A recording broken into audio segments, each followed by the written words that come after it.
Here's Marilyn Hoke, one of the best taxidermists that you're going to find today. It is pretty cool. He just pulled that out. He's put holes in his forks on his skid steer, and he can just pull it right up in the air.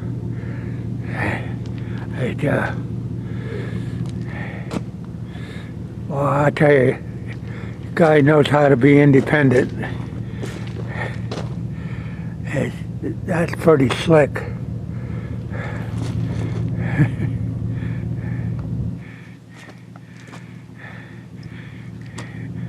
Guy like that does this for a living. I used to be able to cape them out fast, but anymore I just at a total loss. Oh, you got to be pretty steady. The older you get, the more pain in the ass. Yeah, the older you get, the more pain in the ass it is, boys. Yeah. It used to be fun. It's work. But the other part is, my garage is so full of junk right now that when I take this home to cut the meat out, it'll take me probably 2 or 3 hours to get to where I can get shit out of the road, huh? Yeah, because I got, when you work construction, you're in such a hurry that everything just gets thrown in a pile. Nothing gets put away until winter time. Boy, I tell you what, that man knows how to use a knife. Yeah. I couldn't have got it in the garage and got it, but I got a set of forks. Now I know what I'm going to do. Yeah, that's what you need. Just make your pulley system. That is amazing. That sure making that job. I watched Mitch out in KC, Wyoming. He could skin an antelope, mule deer, elk. He's doing what Merlin does. They're fast. But that's your occupation. That's the job. Yeah. I'm still working at 75 and people can't believe it, but it ain't work, if you know what I mean? If you enjoy it. It's only work if you don't know what you're doing. It just takes time. Look how, I'm glad. He's been a rudder. He's lost a lot of weight, man. Yeah. This guy's lost a lot of weight, dog. Neck and stuff, no fat on him or nothing. Yeah, he lost a lot of weight. That's amazing how fast Merlin can do that. That's the best taxidermy you want to take to in Iowa, is Merlin Hoke. I guess it's Knoxville. You're only a couple miles from it, aren't you? Yeah. Melcher, Dallas. Yep. Been here for years. Boy, we couldn't have got a much better day. Boy, this is beautiful out here. Don, you're gonna make me go hunting tonight. Bring this deer over. I'll tell you what, I didn't think I was going to see anything, and do all that work, go 100 miles an hour trying to get your job done so you can get away from it. And then this guy come walking down the trail at 4:33. We've seen some decent 165 bucks, but see him one day and never see him again. Huh? We just never see him again. I don't know what the hell's going on. Yeah, I rough scored this one, and it was about a 151.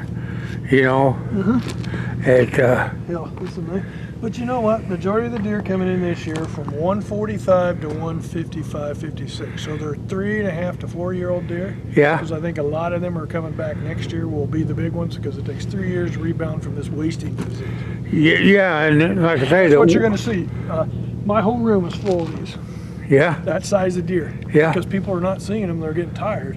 Yeah. Yeah. But next year they're going to be some toads out there, boys. Well, that damn CWD down in Clark County, we always have that drought, and like I said, that one I found dead, I put my farm tag on it, so Only cost me $1. Yeah. But I'm just going to boil. It stunk so bad, I'm just boiling the head out. Yeah, no lie, I wouldn't mess with it. I mean, that smell will never go away. No, not unless you use chemicals. But, Some chemicals that kill it. It's a lot of work. boy, I tell you what, you skin that out fast. I had it up by the antlers all last night, letting, I hosed it out. That's good. I'm glad you did, because a lot of them do them the other way. That fucking water goes in between the hide and the goddamn thing is just a fucking mess. Yeah, it all swells up. I learned that the hard way on the wife's first deer. Mm-hmm. All that water was under the hide and the head swelled up, and all you was doing was blood and water and yeah. It was all in the drain down, not out. Yeah. I'm glad you hung that upside down. I hope it ain't bloated tomorrow morning.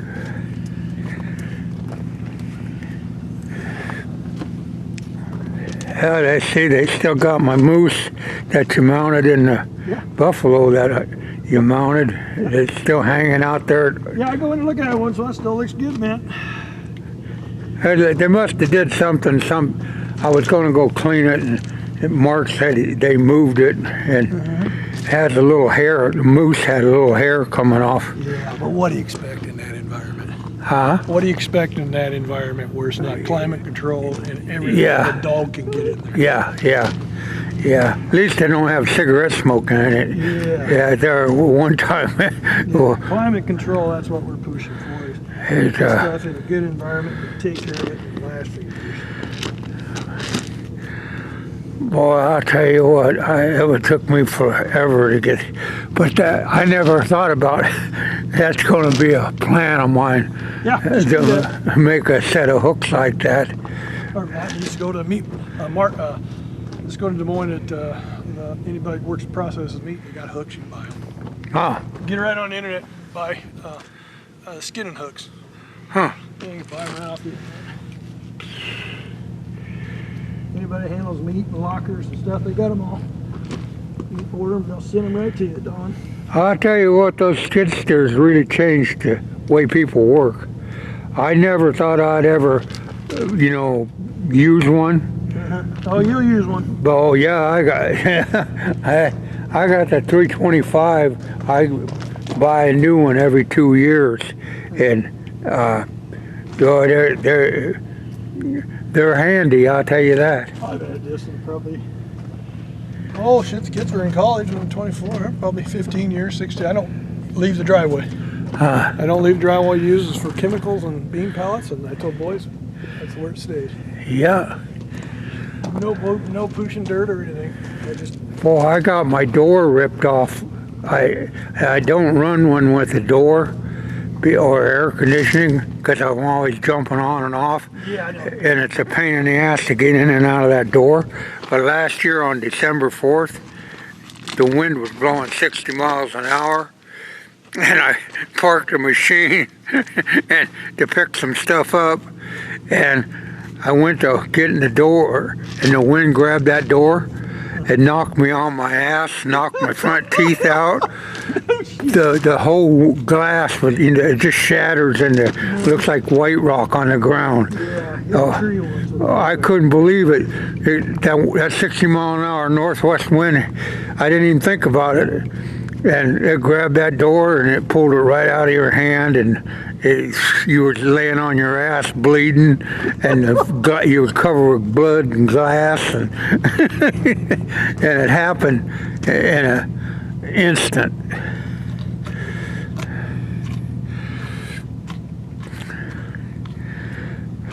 Boy, that man knows what he's doing with a knife.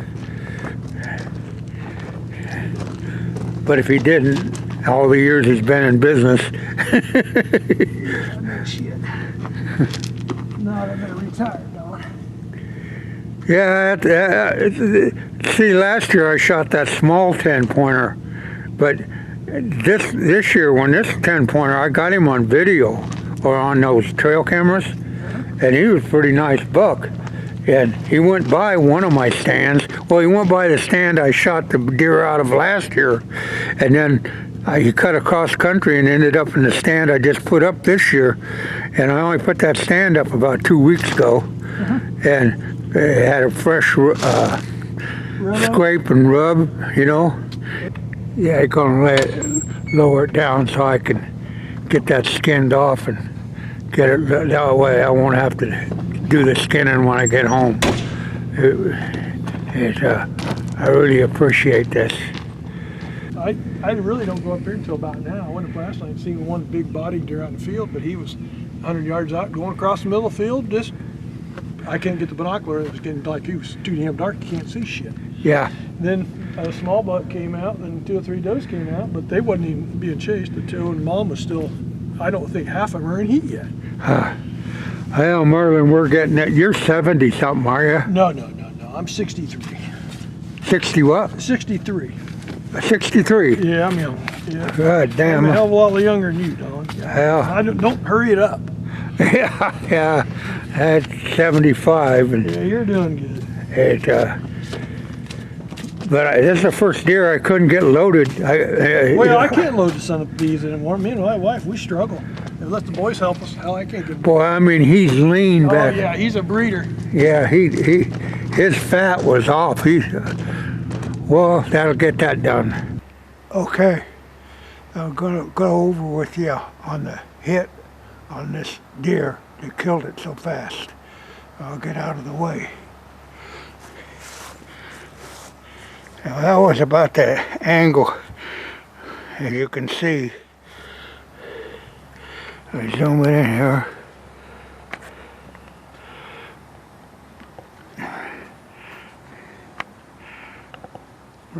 Up and down was perfect. Entry was perfect, but not quite perfect. It took out the lung, but I'm going to go around on the back side and show you the exit. So it went in. You want to go between the 3rd and 7th rib to be basically right on the money. So let's turn this guy around.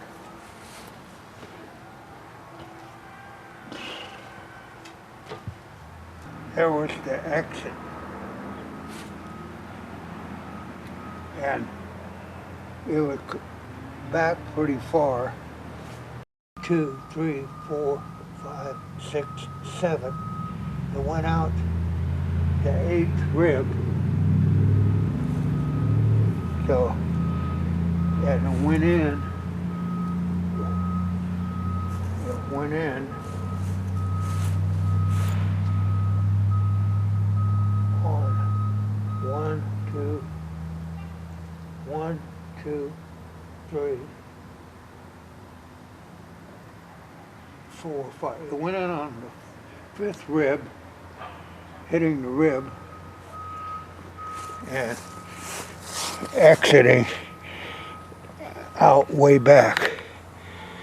Now it exited out quite a ways back. It was a quarter of the way, but it went clear through. And like I said, this was the shot. That was the entry hole. And front shoulder would have been right in here. But you can tell it's definitely perfect dead center on it. And we'll on that one rib. But right now I'm going to show you on the lungs. Now this is the lung of that deer.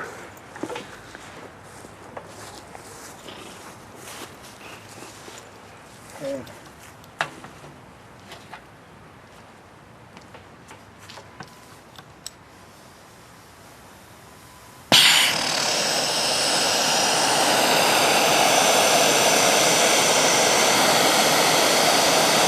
you can see they're perfectly inflated. But down on that left lung, the hole, we turn it around here to the right side.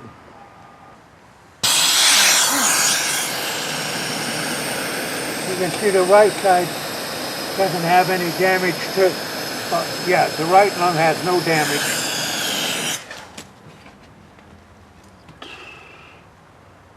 If it has some now, it's because I just poked a hole in it with my thumb.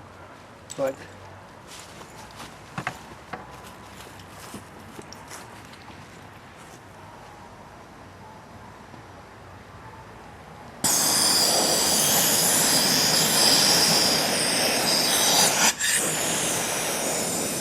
but you can definitely see, if I get out of the way, the hole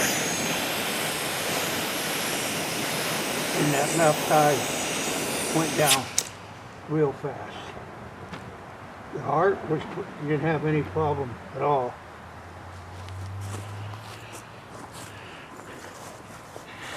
So mainly, you got to see firsthand how it hit. Left lung, it just missed double lung, but it punctured the diaphragm. It entered there and it exited behind, but it broke the diaphragm. Now the lungs are, these lungs are in separate chambers. The mediastinal membrane goes right down the middle of them. So if you break the mediastinal membrane, it's a negative chamber in your lungs. That's why people can live with one lung, because that your lungs are in a unoxygenated, no pressure can get in them. If it did, you couldn't breathe, because the outside air pressure is greater. The lungs would have to labor. So the mediastinal membrane runs right down from the top of this rib cage down to the bottom, and that's, if you don't break that mediastinal membrane, a deer can live with just one lung. Anyway, I just thought I would share that information with you, because there's more to hunting and knowing how to bow hunt than what did it score? What the hell, who gives a damn what it scored? If it was good enough for you to shoot, that means it was good enough to shoot and it met your score. So these ego trip people can kiss it, because I enjoy sharing that video and imaging with you. That's where a lot of people, that's where everybody practices to hit. And it was quarter, but the arrow went farther back and came out this right there, complete pass through. And you seen the arrow, it was laying on the ground no more than 10 yards away from the deer. So hope you learned something from that. But like I said, as far as I can tell, it was a one-lunger, but it killed it fast. And that's what you want. Oh, that's a wrap for Non-Typical.